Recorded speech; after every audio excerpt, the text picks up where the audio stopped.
Okay, I am showing the top of the hour, so I will introduce our speaker for the intersectionality of climate change and racism. Charlie McCallie lives in Flagstaff, Arizona. He is a climate and immigration activist. He is also lead pastor of the Commons Church and sits on the board for the Northern Arizona Interfaith Council.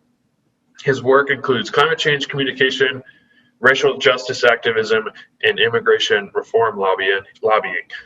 And I will pass it over to Charlie whenever you're ready, Charlie. Thank you, Josh. Can you hear me? I'm unmuted and ready to go.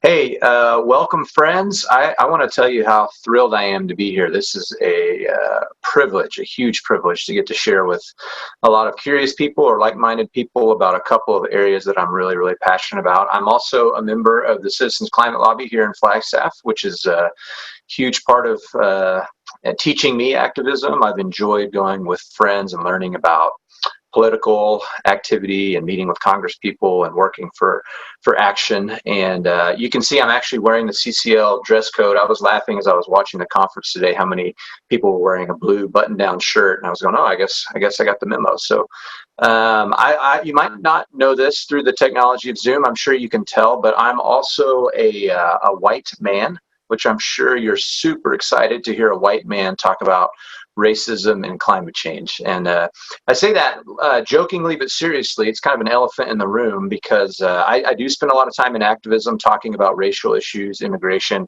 several different things like that. And one of the things that I'm learning a lot about is the power dynamics of privilege. I want to just acknowledge that my whole life experience has been defined by multiple layers of privilege. And I hope that you know, and I know that if I don't do this today in my presentation, I failed miserably, that my whole point is to be a signpost to inspire you and point you to Indigenous and people of color activists that are leading and at the forefront of climate change research, and especially its connection to racism. And so I don't want to speak as an authority today, as a white, male, heterosexual Christian. I just don't have the experiences of racism. I don't experience what that's like. But what I can do is share with a lot of you who identify as white about my story. I can tell you a little bit about things that have opened my eyes along the way. And like I said, point you ultimately to these voices that are really inspirational to me. In fact,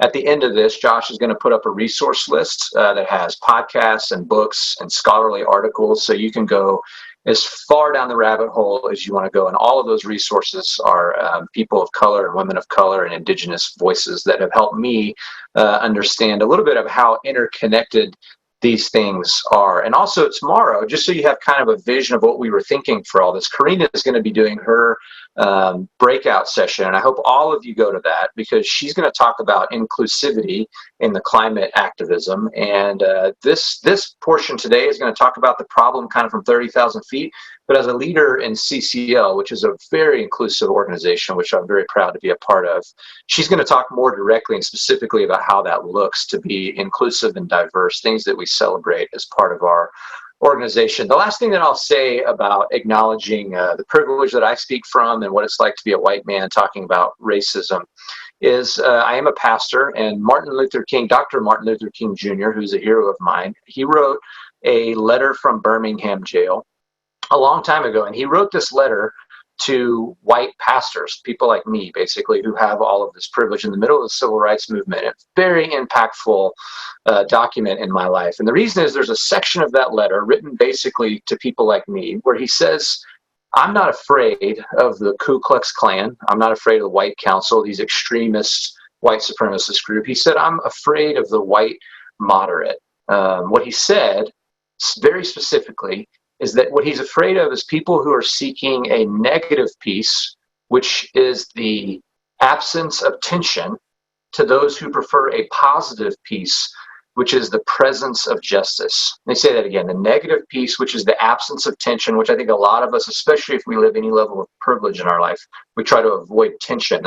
We call that peace when we're not in tension, but it's really just an absence of tension, to the positive peace, which is the presence of justice. And so for Martin Luther King and Frederick Douglass and many of the great heroes that I've learned along the way, I've realized that people in positions of power and privilege historically and right now have an extra responsibility to not be silent, to not be afraid of tension, to speak up and to speak truth. And so that's one of the reasons that I'm so honored and so excited to get to hang out with you guys in this forum today.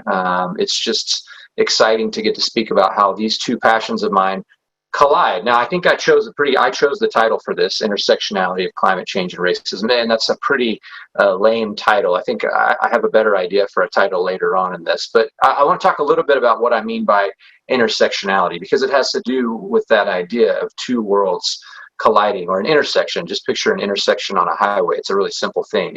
My office here is right near Aspen and LaRue.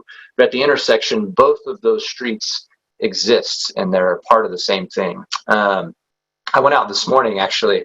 I took my 14-year-old daughter out to get some cheap breakfast tacos to get to my other kids. My wife's out of town, and I have 4 children, and I'm kind of trying to get to this conference and do everything at once. And as I was going to get some tacos with Aspen, my oldest daughter, she was talking about, what she was saying is her life right now is really, really strange. She inspires me so much. She's 14 years old. She played flag football her whole life, and now she's a freshman in high school, and she just started playing tackle football at Flagstaff High School with an all-boys team, which inspires me enough.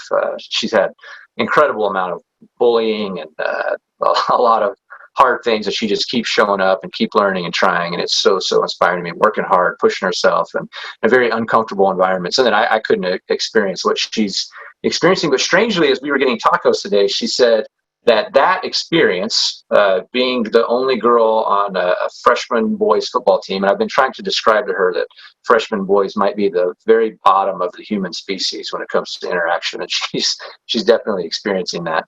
But she said that's helping her in her AP geometry class, which I was going, what's the connection between those two things? But she's got a really difficult geometry class in high school, and she's working really hard at that. And when she's struggling, she thinks about how she struggles with these boys and football practice and all those things. And so for her, she has some intersectionality there. Those things cross over because of, in her case, the values that she learned in one place, she can apply somewhere else. I was also thinking this morning, I went for a run, and Josh, actually, who introduced me, he sent me a podcast. And as I was running and I was listening to that podcast, I was thinking about another example of intersectionality, because here I am running out in the woods and I'm listening to a podcast, just amazing technology. And two things are happening at the same time, because I'm running, trying to make my body healthy or enjoy the environment. And I'm also listening to a podcast, one that's actually going to be linked in the resources at the end here for you guys to listen to go a little deeper. And I can be learning and growing mentally and working on my physical health at the same time. So a lot of times intersectionality is just the best way to understand it, I think, is two things happening at the same time. Things are so intertwined. In fact, neurobiologically, my wife is getting her PhD in psychology, and she loves studying the brain, and I love trying to just get some secondary information from her. But that's kind of how our brains work, is connections. And I love the way that our neurons fire and create pathways. But the more things that connect, it's really intellect. It's how our brains are made to work and help us develop. And when we talk about climate change and when we talk about racism, these are two things that have collided in my life quite a bit, not experientially, like some of you, maybe, who are people of color who have directly experienced this, or indigenous friends of ours or siblings. But for me, I've experienced just a little bit of people's inability to see the way in which these two things intersect with each other. For example, I've been at rallies like many of you. I was at the climate strike this year a couple times, the youth one. I've had the privilege of speaking here in Flagstaff and going with my daughters. Really, really great experience. And you hear people kick back and they drive by and yell things that are horrible. And I was also very moved and caught up in the Black Lives Matter movement, which we'll talk about. I went to 5 or 6 different marches, and there were people yelling and saying F you, and all the things that you experience when you take a stand on anything. But one of the most hurtful things that I received when I post about some of my work in immigration and climate change and Black Lives Matter is an old friend of mine sent me a message, and he said, I don't like how you just go from one topic to the next. It's like you're just looking for something to be angry about. And what I want to talk about today is that's a pretty understandable idea to accuse somebody of caring about too many things, especially for all of us who are passionate, hopefully, are learning about climate change, to also have this other major movement come around.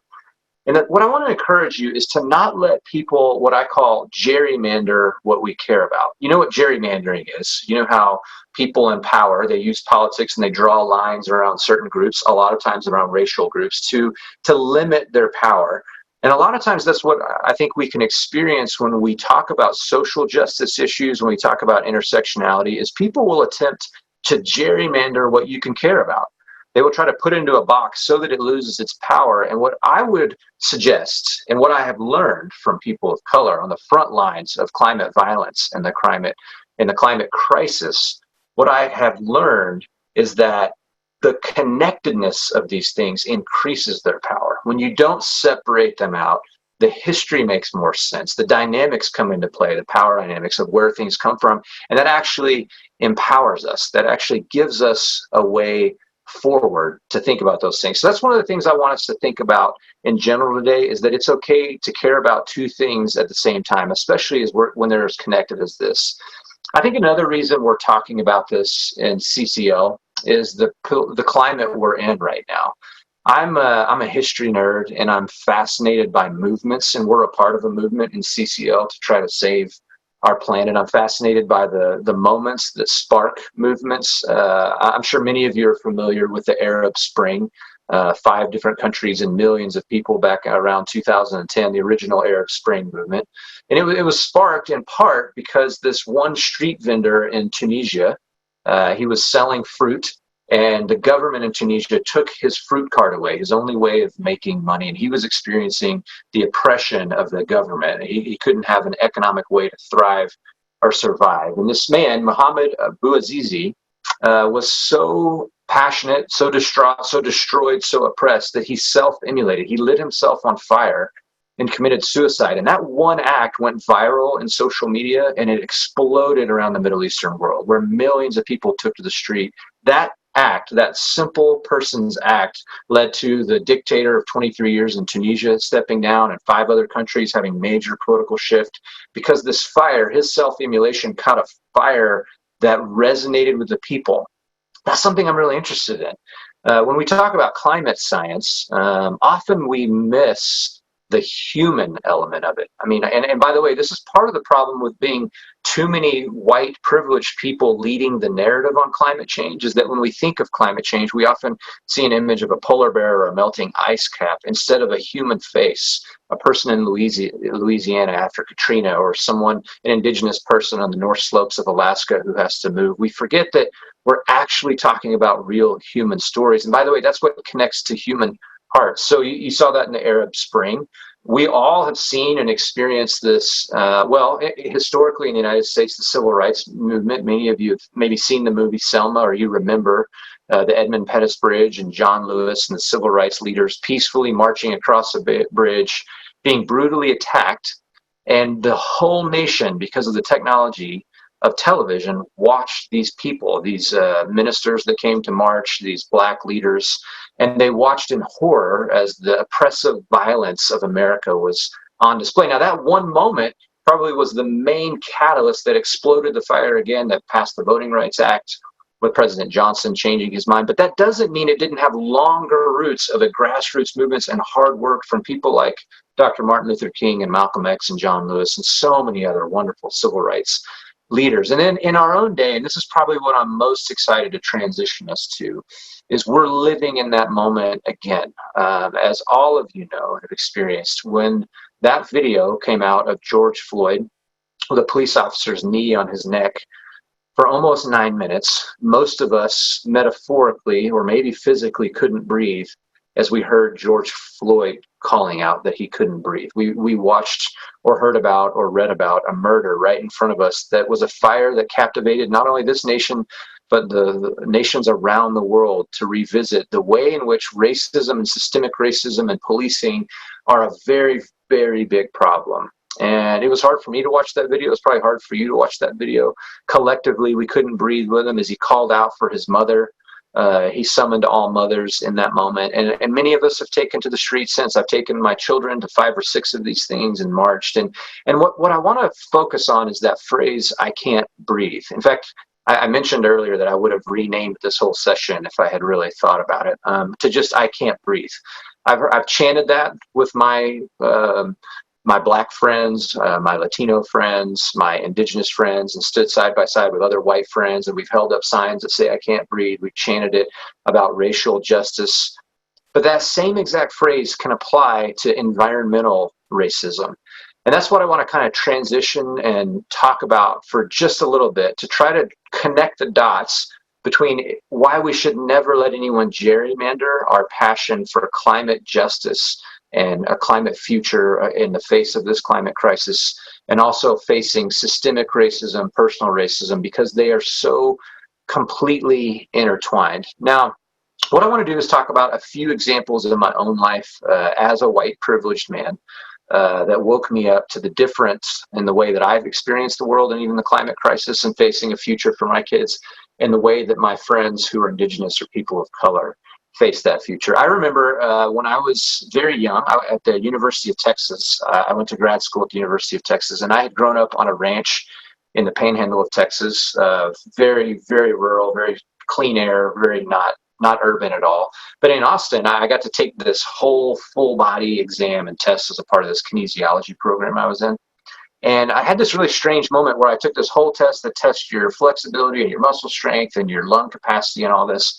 But when they tested my lung capacity, I did it wrong. I didn't breathe correctly into the machine. I thought they said I needed to make like an H sound instead of just blowing into it to measure my lung capacity. And I failed that part, and I went back and realized I had taken it wrong, but they didn't know that. And they asked me, they said, "Are you a chronic smoker?" And I said, "No." And they said, "Did you grow up in a city?" And I said, "No." And I said, are those two things similar, being a chronic smoker and growing up in a city?" And they said, "Yeah, the particulates of like living in an inner city, you have a different lung capacity than someone that grows up somewhere else." That was the first moment along the way. It had nothing to do with racism, but it connected the dots for me that living in urban areas or living in areas of high pollutants causes physical damage to human beings who grow up in that environment. Now, most of you already probably know this. Most of your intuition will tell you this. But globally, and it doesn't matter if you're talking about the global north in North America and Europe, you're talking about the global south, or you're talking about first, second, third world countries, whatever verbiage you want to use. Most of you probably already know that people of color, by far disproportionately, live in environments where pollution is much higher. And so one of the things that started to surprise me when I moved to Dallas years later, and I worked very specifically with refugees from Eritrea and Kenya and all of Northern Africa, Ethiopia, and also African Americans who lived in poverty in inner city Dallas, is I started to notice how incredibly high their asthma rates are. And academically, there's a ton of research that shows that African American children are 500% more likely to die of asthma than their white American counterparts. Well, why is that? You probably already know this and can guess this too. But when it comes to pollutants in America, when you think about political structures and you think about how we got where we are, when you think about colonialism, which we're going to talk about in just a little bit, and we think about the way white supremacy has functioned, where do you think most hazardous waste plants are put? In white suburban neighborhoods after white flight and redlining and those kinds of things?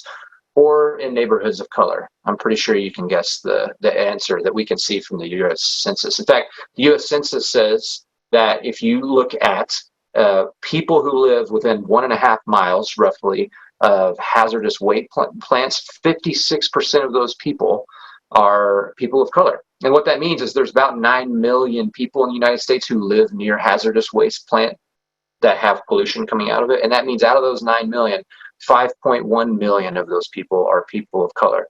And it's not an accident. It has to do with power dynamics. It has to do with history. It has to do with systemic racism, which is a buzzword in today's society, as we're all cut up in all of these things. To remember that systemic racism doesn't actually even require racists to be perpetuated. The system itself, put in place maybe in the past by racists or economic pressures, whatever it is, the system itself will continue to oppress those that are people of color, or those that are in different socioeconomic strata economically as well, because it's not always people of color. It's also lower income white Americans who experience that. That's just one example of how pollution every day today is killing children right here in the Southwest. This is right here in our backyard, our neighbors here and our siblings who we love on the Navajo and Hopi Nation. Uranium mining, as many of you know, I don't know if you know this, but uranium mining around the world, in the globe, 70% of uranium has been mined on indigenous lands.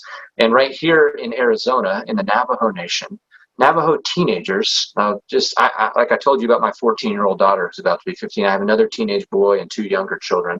Navajo teenagers right next door to me are 17 times more likely to have organ cancer as teenagers because of their closeness to these abandoned uranium mines that for 16,000 years without any change will continue to create a radiocarbon that causes cancer. The same thing exists in the northern coast of Louisiana, the bottom of Louisiana, but the top of the Gulf of Mexico. In these oil refineries, guess which communities are placed near all of these oil refineries? They call it the cancer belt because of how many African Americans live in the cancer belt of these oil refineries. Many of you probably know Obama brought attention to these tribes in Alaska, which climate change has already made them relocate after thousands of years because the warming climate has driven out of their ancestral homes. We kind of already know these things, and I don't want to just kind of linger and live in this lack of hope, but I do want to bring awareness, especially for those of you that identify as white or experience as much privilege as I do, what the everyday current reality is of pollution. You know, another thing that I've noticed having conversations with my family over the years and friends over Thanksgiving dinners and those kinds of things is, and as many of you have seen, as we've even talked about in this last session, how to talk about with representatives, with other people who don't believe in the science of climate. One of the things that I've noticed is that stories are often the most powerful thing.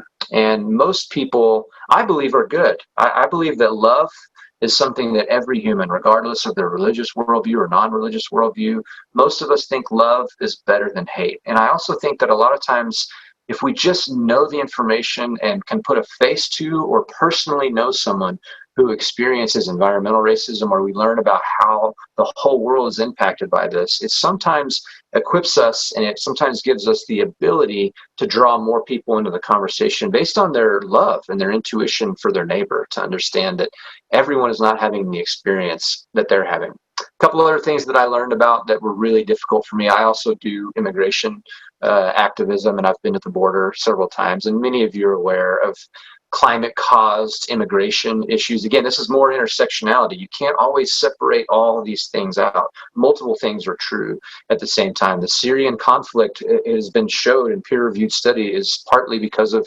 climate crisis. We know that in India, again, the global south and the non-white global north, there have been almost 300,000 suicides of farmers, partially, not completely. Part of it has to do with a debt structure and a power dynamic, but also because of increased floods and famine from climate change that people are experiencing. While some people in the global north want a lifestyle that they don't want to give up, a lot of people throughout the global south, particularly in Africa, South America, India, Indonesia, are experiencing the pain of that. You know, I've noticed that in those conversations with families that if I try to convince them about the IPCC report and I try to tell them where things will be in 2030 or 2050 or 2100, they might on some level intellectually care. But it's very difficult. Our brains are not wired to forecast into the future that far. Our survival mechanisms, our amygdala, the whole way we interact with each other as humans is just more what's going on right now and how can I survive today and get to tomorrow. That's basically how we're wired as humans. And it's one of the reasons we sometimes feel like we're banging our head against a brick wall when we're trying to convince people of the crisis that we're facing, is because a lot of people can't emotionally feel what 2050 is going to be like. But if we talk about what's happening right now, and this is where I believe racism is a huge tool, especially as we learn stories and people's names and faces, go down the rabbit hole of some of these authors I'm going to point you to and some of these podcasters and bloggers, then we can start to have a way of saying, did you know that 7 million people will die of pollution this year? Pollution will kill 7 million people this year, at least. And guess which is the primary group who's going to die of that? It's going to be the poor, and it's going to be indigenous peoples and people of color. There's so many stories that along the way, I was wrapped up in the the Sioux people and the Dakota Access Pipeline and Standing Rock. And it was amazing to me in this modern era, in my mind, to watch colonialism in action, to see indigenous people just asking that treaties be upheld, protesting peacefully, and to see the government come in and say, oil and money win the day and we'll push our way through. That's environmental racism. Flint, Michigan, the water crisis there. How many of you believe with all of your hearts that if the water crisis of lead was in Highland Park, Dallas, or Scottsdale, Arizona, or in the white suburbs of Salt Lake City, that probably wouldn't already be fixed and fixed immediately? Some of the research that was so powerful me to read about is that when environmental violations take place in white neighborhoods, they're prosecuted 30% faster, and crazily, 500% higher fines to companies if their violation happens in a white neighborhood. It's 500 times higher a penalty fee than if it happens in a neighborhood of color. That's where systemic racism and climate justice, they collide. They're inseparable because the power structures of white supremacy and the world that we live in and the history of that is what brings us to that place. So what I want to do, there's a lot of other examples. I learned a lot about lead batteries. There's a company in Michigan that exports lead batteries to Mexico because their laws are so stringent. And little Mexican children playing on playgrounds have 5 times the lead poisoning because U.S. companies export their lead batteries there because of our own environmental protection agencies.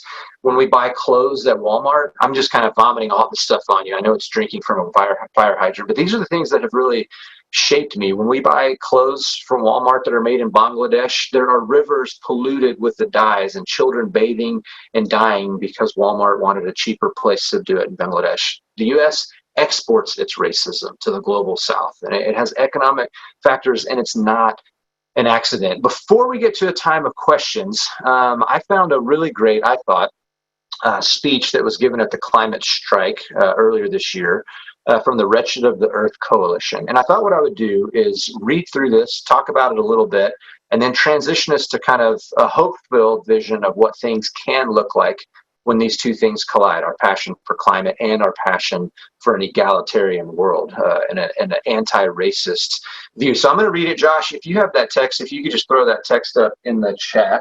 I've just got it printed out on a sheet here. If you want to, you can read along in the chat, or you can just listen, whatever you want. And I'm only reading part of this if you're interested to hear more, because this was people of color who were speaking at this climate rally. And I thought this part of it was excellent and could transition us to kind of what then should we do. So this is what it says.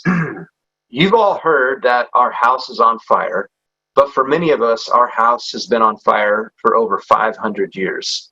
And it did not set itself on fire. We did not get here by a sequence of small missteps and mistakes.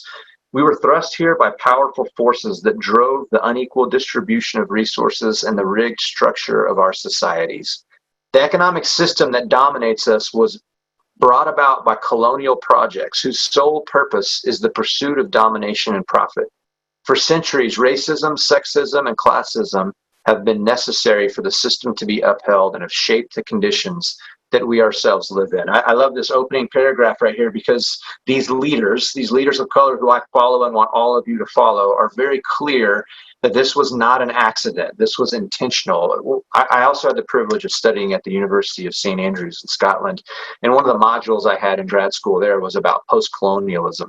And I learned a lot about the colonial nature of this world, whether it was the Dutch Empire, the Spanish Empire, or the British Empire, or now the American globalized empire, the way in which people use their power to increase their empire at the expense of other people and lives that don't matter, which they're going to speak to a little further down. It says, he continued in this speech, as Audre Lorde said, sometimes we are blessed with being able to choose the time and the arena and the manner of our revolution, but more usually we must do battle where we are standing.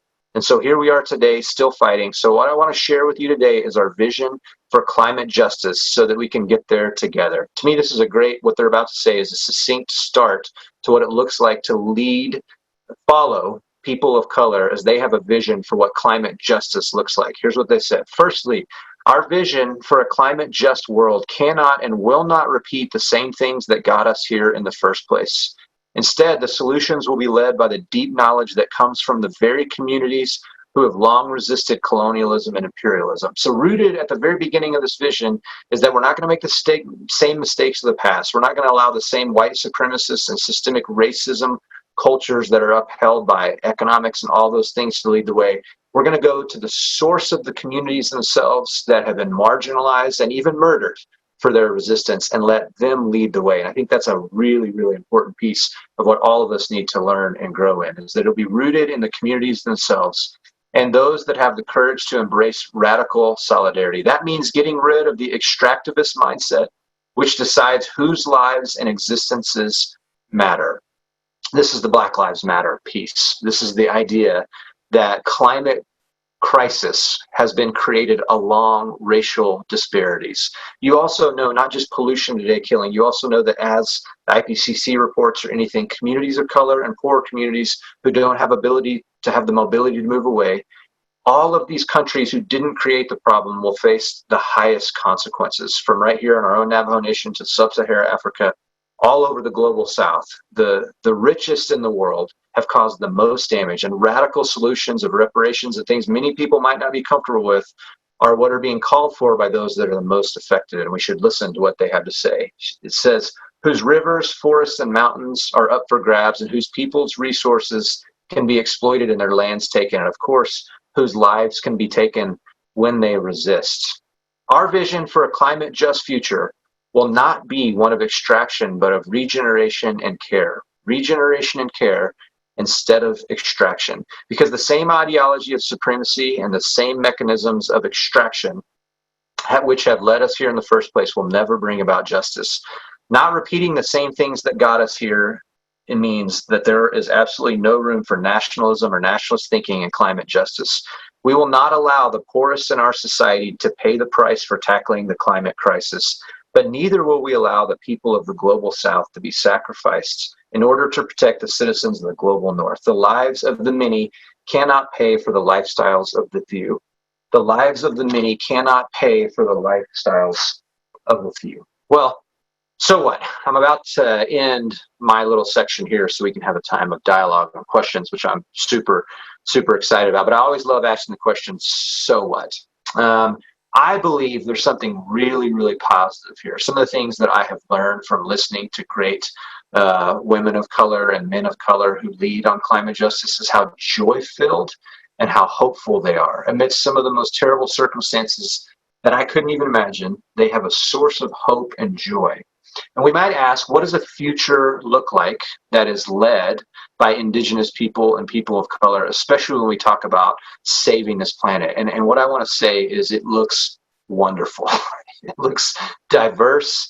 It looks exciting. It looks egalitarian. There's no threat here. People like me in privilege, I want to point the way and lay down that privilege to listen to those who are on the front lines of climate violence. And I want to invite all of you to take that same risk. So Josh, if you can go ahead and click that list of resources if you want and put that in the chat. Again, I have completely failed today if I haven't inspired you to go learn from not me's of the world, to go learn from those people of color who are already out there leading the way. I read a stat from a Yale poll, and this is really important to understand, that if you look at how many people say they are scared by the climate crisis or concerned or alarmed, 49% of white people say they are, 57% of African Americans, and 69% of Latino and Latinas. People of color already know about the climate crisis because they live on the front line. It's people like me that need to lay down our privilege and learn from those who have escaped Katrina's horrors and those that have lived in Cancer Alley and those that have lost a loved one to uranium poisoning. It's time to listen, just like we need to do to be anti-racist. And so I want to encourage you guys all to do that. So I think we're right at about the time to take questions. And again, I want to tell you what a privilege this is. I know that felt a lot like just pouring out information, and I hope that spurred on some questions, and I'd love to hear what you guys have to think.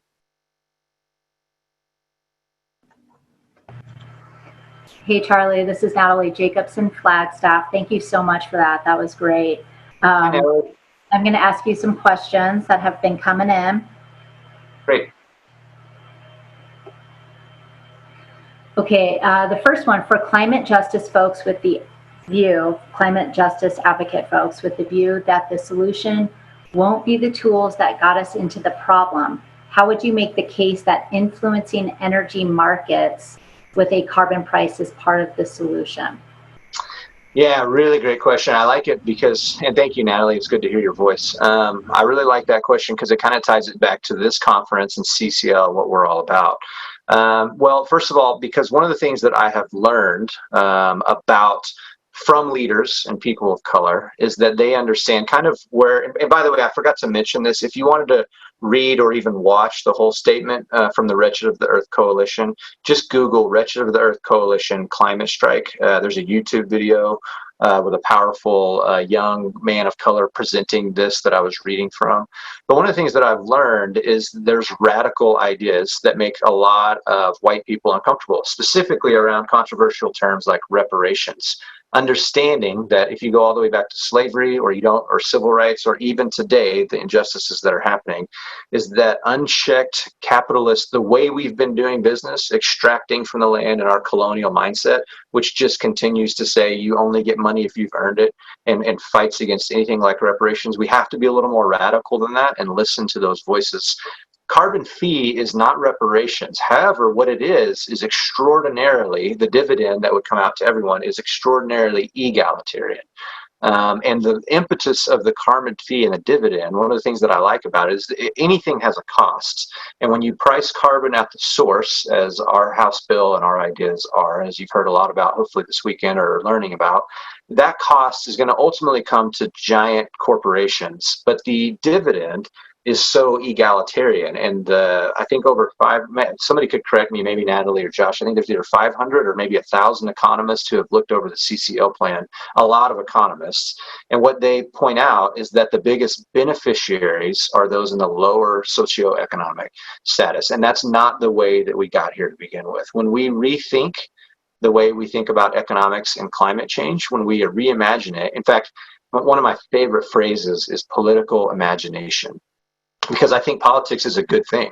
How we share resources, how we fix problems, social, racial issues like that. We have to have a political imagination. We have to imagine of what sort of world could we live in. And I think one key that I'm learning from leaders in the communities of color is that part of that imagination is making sure that we restructure, we flip the way we think about economics to where we trickle up, that we empower and put money into lower stratas of the economy so that empowers everyone and we have a more egalitarian society. So really thankful for whoever asked that question, because that helps me kind of tie it back to CCL and kind of what our hope is in our political activism.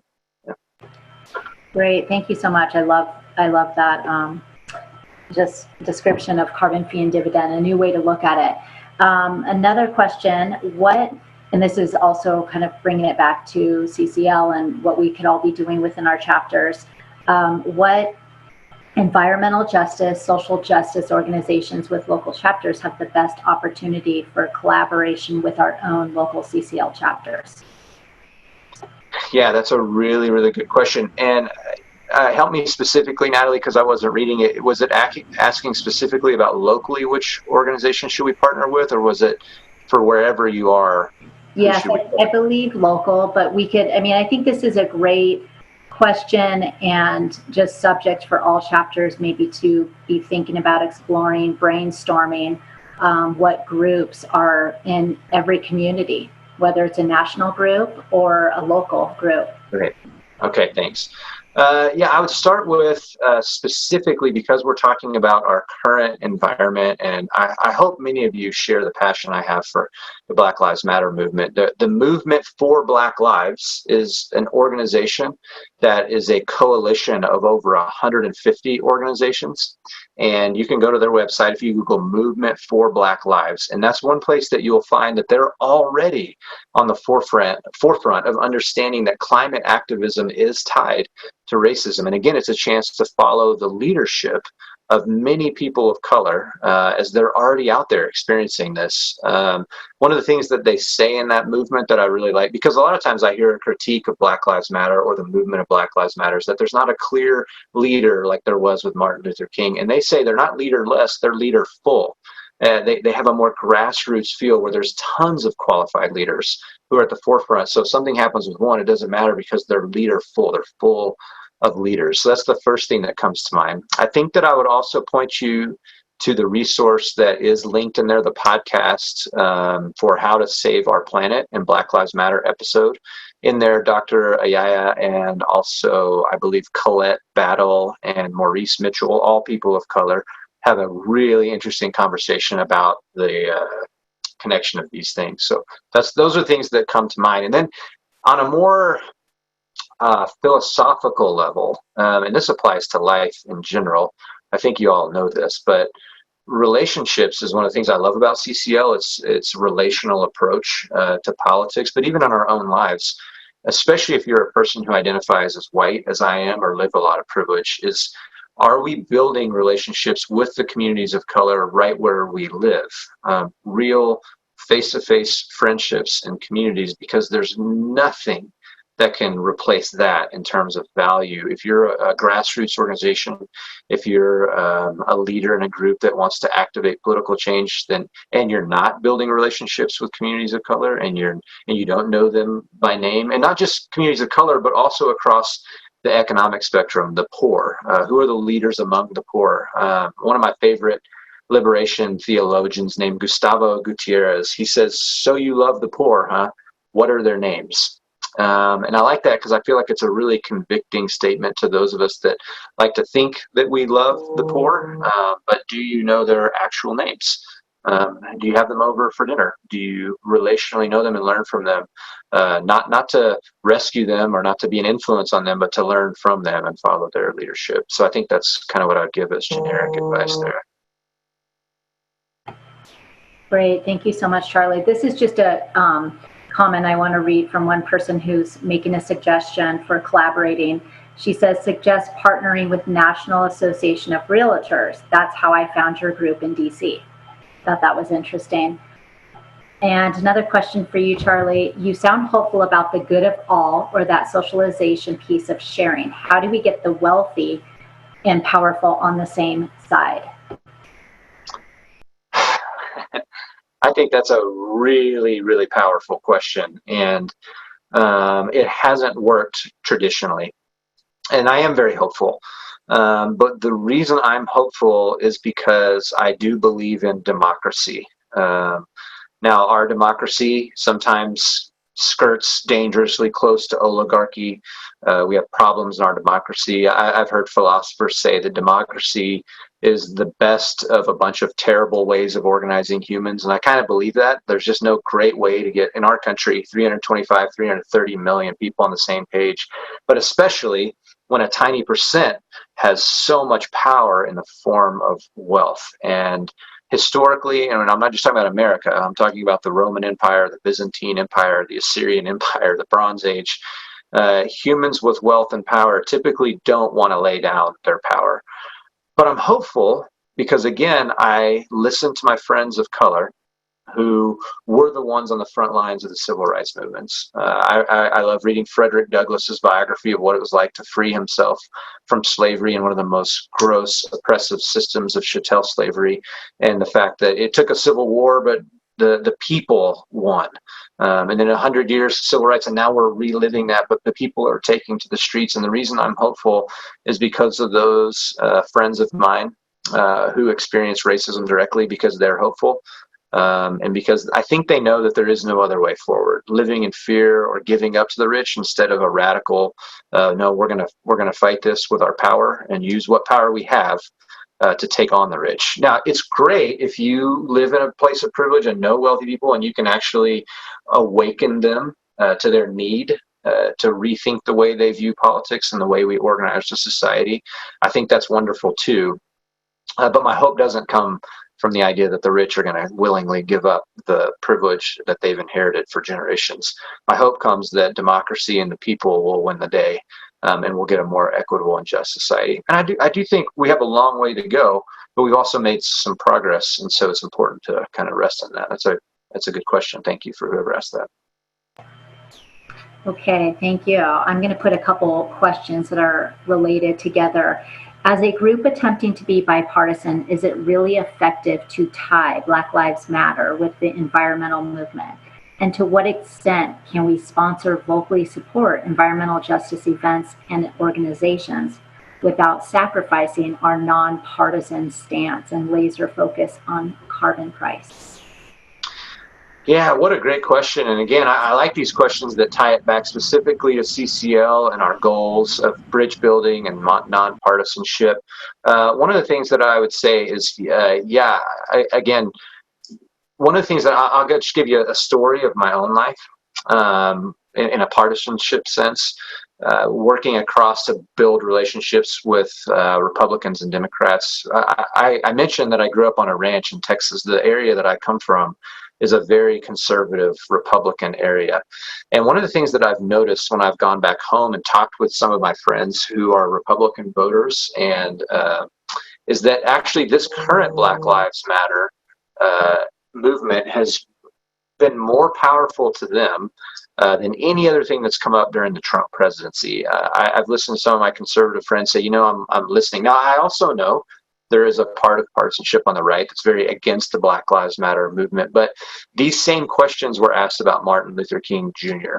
And so sometimes we have to take a side of an issue. It doesn't make you partisan. In 1968, before Martin Luther King Jr. was assassinated, I think he had like a 38 or 39% approval rating. Whereas now, when we look back on Dr. Martin Luther King Jr. and every street's named on him, almost everyone approves of and his methods and all that. But back then, people were not comfortable, and so it was taking sides. And I think sometimes, whether you're a Republican or a Democrat, something like racial equality shouldn't be a partisan issue. That's a human issue.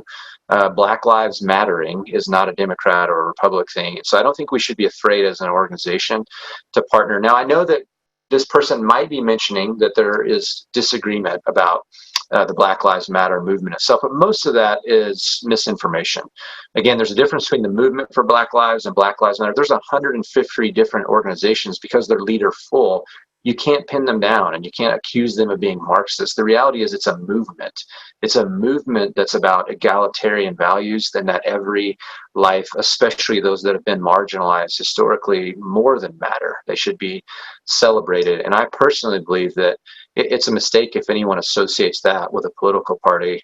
Whichever party you're a part of, I sure hope you're anti-racist.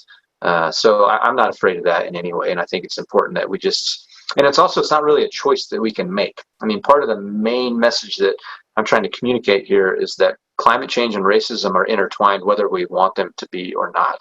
And so sometimes we just have to educate ourselves and educate others about the reality of what we're facing. But really good and thoughtful question. Thank you. I love that. It is racial justice. It is a human rights issue. Okay, we only have time for one last question. We have a few minutes left. As a parent, how can we teach our kids about these issues concerning climate change and racial justice to educate and instill compassion without scaring them? Yeah, I like to end on a parent question. I love my kids so much, and that's probably the biggest part of my life is being a dad and a husband. I love the family life. And what I really love about that question is whoever asked that sounds like a really good parent, because they don't want to lead with fear. And that's something that I'm afraid, ironically, that we could err too much in the side of creating hope of a better future and saving our planet, is especially with children who are so anxious right now with COVID-19 and not seeing their friends. And I mean, this is a unique, specific time. What we don't need to do is also add anxiety to their planet, that the planet's not going to be here in 50 years or whatever. That's not the way. But what I think is the way is relationships. My wife and I always intentionally bring people over for dinner at our house who are in a different socioeconomic class, above or below us, and are definitely racially diverse for dinner, because we want our children to sit around a dinner table and meet and know faces and names of people who have very different experiences than they have. And that's super positive. It's just fun, and we learn all the time, and we connect in that way.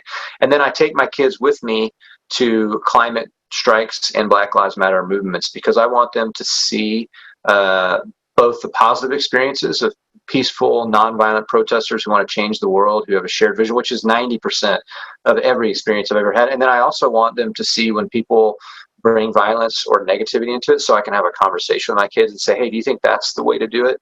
And then the kid can think about and have a conversation about, well, no, that may not be the way to do it. I've also found that my middle school and high school kids may know more about climate change than I do. So a lot of times I just listen to my teenage kids because they're in a generation that I put a lot of hope in, that knows a lot about this and already cares a lot about both of these issues. So half the time I can just listen and hang on for the ride. That's a fun question. Thank you for whoever shared that. All right. I would just like to add at the very end here, if you do want to save those resources in the chat, you can click the three little dots at the bottom of your chat box and then click Save Chat.